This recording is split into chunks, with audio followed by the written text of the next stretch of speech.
Welcome to stage 6 of the Misspoke podcasts. And if you've missed any of the first 5 stages, you can find them where you get your podcasts.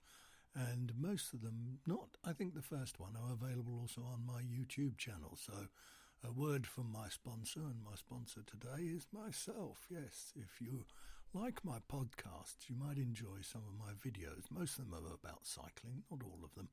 And you can find it on my YouTube channel, which is called Surprise, Surprise, Julian Hutchings. Now, we're going to start today with a little travel piece. And a couple of years ago, I went with a couple of friends from the old Portland Cycling Club to Tenerife to do a bit of cycling. And I wrote something about it at the time, and I thought I'd do that for you today. And this is called Los Cristianos. Tenerife is ugly. The roads are busy, the drivers inconsiderate, the traffic heavy, the road surface rutted and pitted, the resorts are crowded and bloated, the beaches stony and the food dreadful. There is no culture, no entertainment, no history, no beauty, no style, no design, no interesting architecture, nothing highbrow, middle class, nothing twee or cute. The land has been raped, deforested, ploughed and beaten and scratched and scarred like self-harmed arms. The roads go from A to B, the easiest and quickest route for the taxis to take the bargain-loving Brits, Swedes, Germans and Russians to their tired little place in the sun. The weather is what brings everyone to Tenerife. The sun usually shines and the sky is blue. The few clouds are white and fluffy, and at most times of the year, pale western skin has a chance to burn and blister and crack. If skin cancer was invented, it was invented in Tenerife. But Mount Teide is fabulous. Teide, or Teide, is Tenerife, a great volcanic, sprawling, snow-capped mountain with flowing lower slopes. Escape the dreary, crowded seaside resorts, preferably by bicycle, and head up into the hills away from the stench of the town, and everything changes.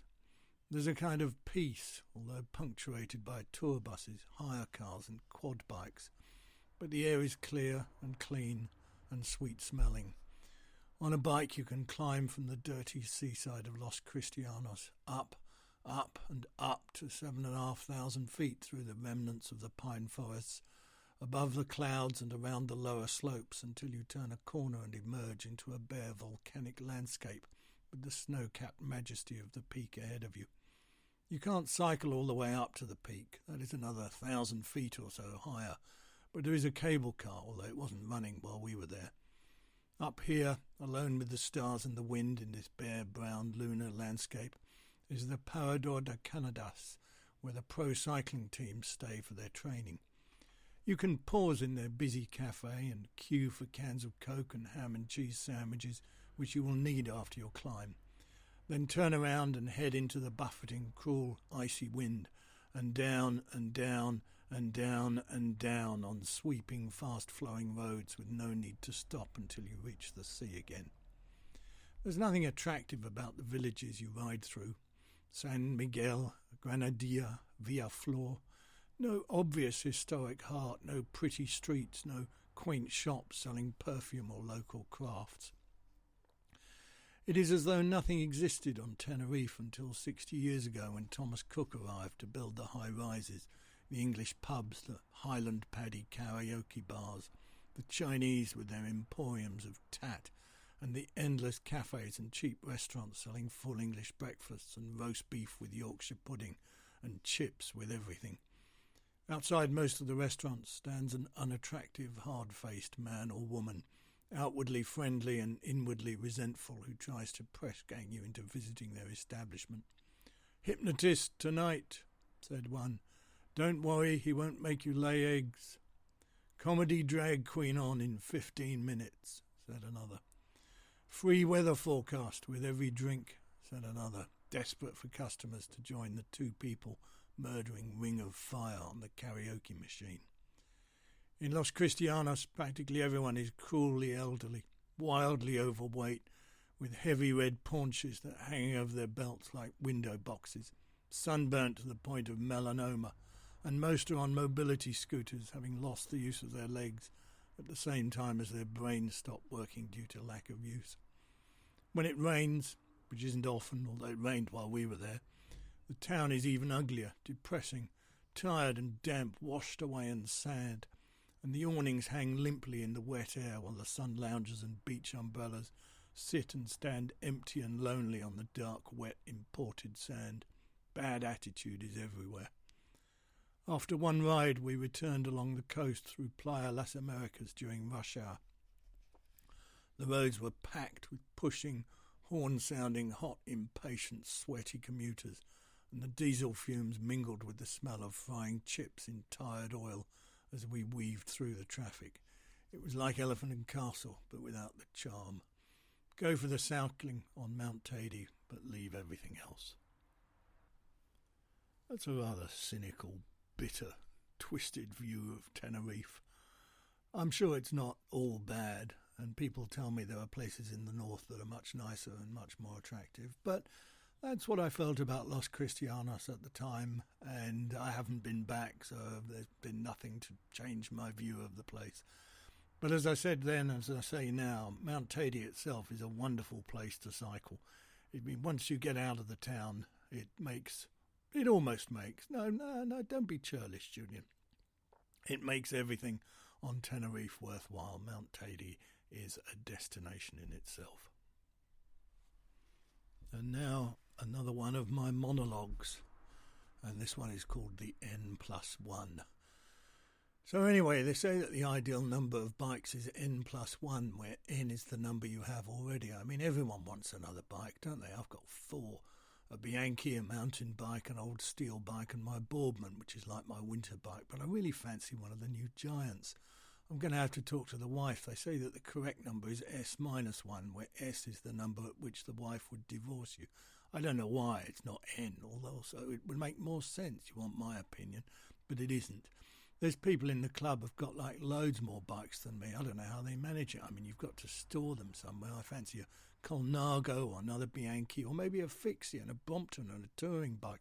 I fancy going touring. I could go touring on the Boardman, I suppose, but it's not set up right. You've got to have the right kit, of course. The more bikes you've got, the more saddles and pedals and shit you need. I suppose you could just have like one saddle and one set of pedals and swap them over. I mean, you can only ride one at a time, can't you? But who wants to do that? I certainly don't. But that bumps up the cost. I ought to sell one, really, but which one? I mean, I like them all. Perhaps the wife would buy me one for my birthday. I read a review of the new Focus with disc brakes. I fancy trying disc brakes. They say they're the next big thing. There's some bloke in the club has a couple of Canyons, which he swears by, but I'm not sure. I've read some horror stories about their customer service, and they're German, of course. Not that that's a problem, but still. I might get a TT bike and do some TTs, or a tandem. That would be fun. But you need the space and a partner. It's not so easy. I don't really get out on my bikes much now. I don't really have the time, but they're nice to have. I fancy one of those Pinarellos that Sky used on the cobbles with the suspension that looks great. I need to talk to the wife. I fancy another bike. You can never have too many. They say that Robbie Williams, they say that Robin Williams had 50. That's maybe too many. I wonder if that's N, but I don't think that's why he killed himself. Tubeless tyres. I mean, what's all that about? I've gone down the tubeless route. You almost kind of feel you have to, but I've not had unalloyed, is that the right word? I've not had unalloyed success, if I'm honest. I mean, sometimes they're okay to fit, and sometimes they're not. So I've had them go on easy, I've had them go on hard, and in places and at times I've had them not go on at all.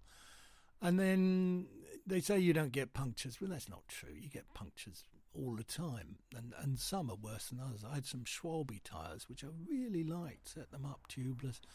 And then you get home and there's all this little slime all over the place. And you think, hang on a minute, I've had loads of punctures. I'm not supposed to have punctures.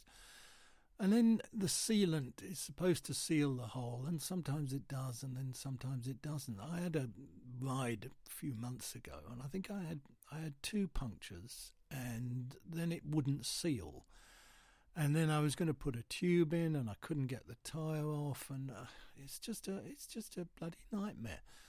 And if you're going to carry a tube, and you really do need to carry a tube just in case, But if you're going to carry a tube, what's the point of going tubeless? Because you haven't saved the weight. You haven't really saved anything. All you've done is taken the tube out of your tyre and thought to yourself, now I'm in with the big crowd. I'm in big crowd? I'm in with the in crowd because I'm using tubeless tyres and I've got disc brakes and Di2 and all that other shit.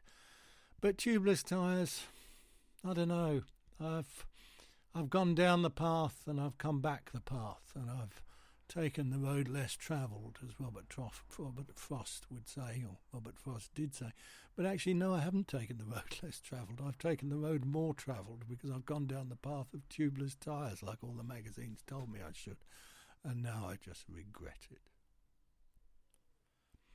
And now, Chapter 3 of The Monument, my novella about the Bastogne sportive. And as I've said before, if you're enjoying this, but you'd rather read it for yourself in book form, or you're desperate to see what happens, you can purchase The Monument from Amazon, either as a paperback, or you can get it on your Kindle if you've got a Kindle.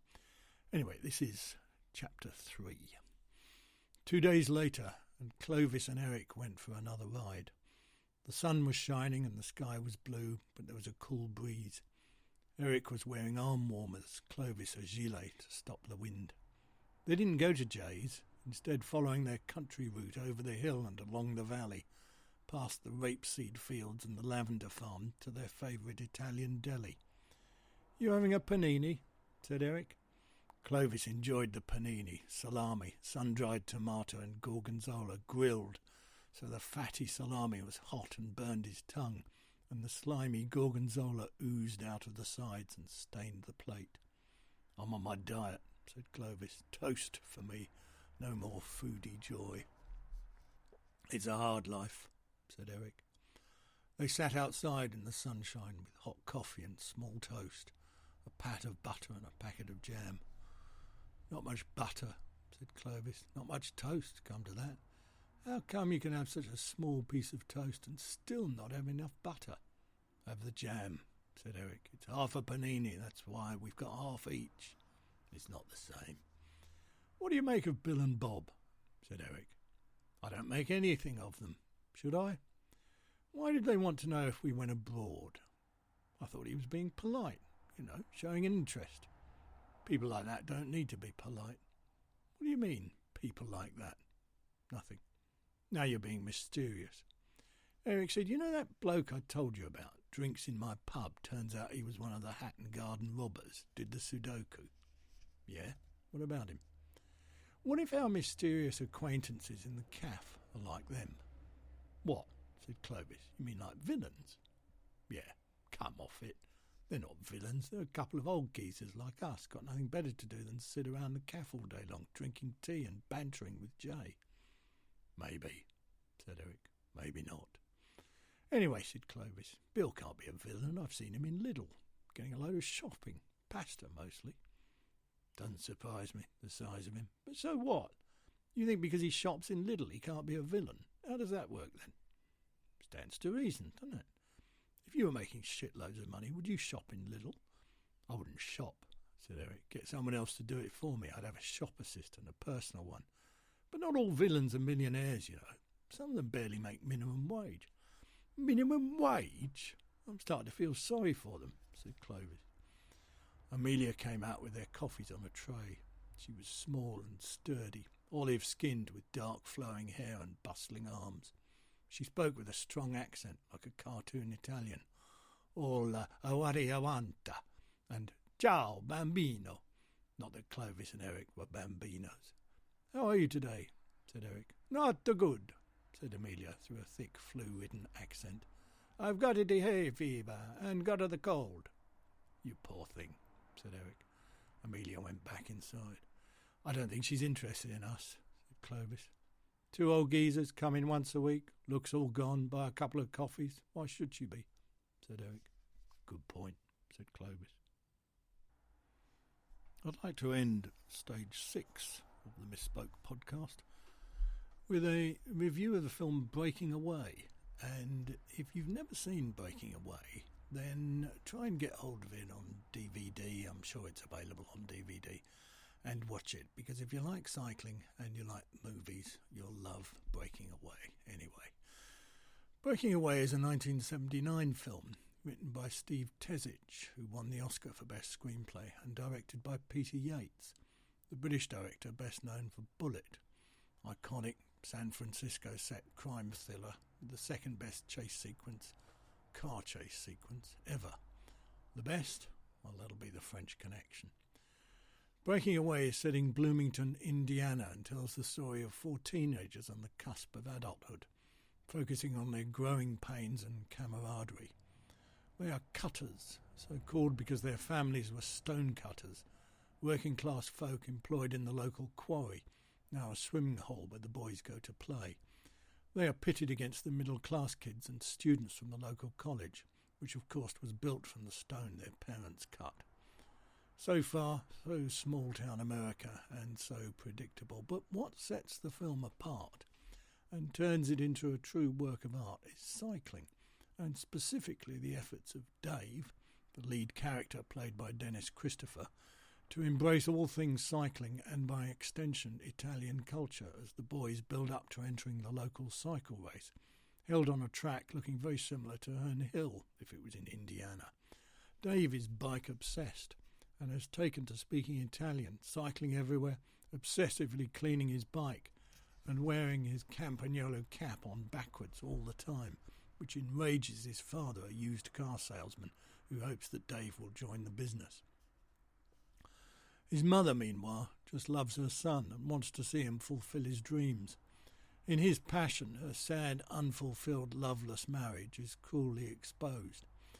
Dave's friend, played by the great Dennis Quaid, the only one of the actors to find later fame, is the local tough boy, hoping to stay true to his working-class roots, while Dave's other passion is an unattainable girl whose boyfriend is, of course, the star football jock. There are some superb cycling sequences. At one point, Dave drafts behind an articulated lorry on the highway. In another, a group of Italian pro-cyclists come to town and he races against them with unpredictable results. And in the key final sequence, the 4 friends enter the race wearing T-shirts bearing the word cutters, as finally they hold true to everything they once stood for and take pride in their roots. Do they win? Does Dave become a used car salesman like his dad? Does he get the girl? Do his parents find their missing marital spark? Does Dave turn pro and succumb to EPO? You'll have to watch the film.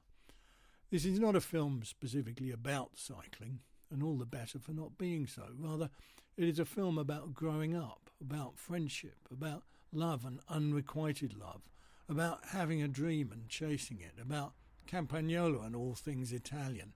There's no sight nor mention of Shimano or Whisper It Shram, but it is about the joy that cycling and the love of cycling brings. Breaking Away. If you get a chance, go and see it.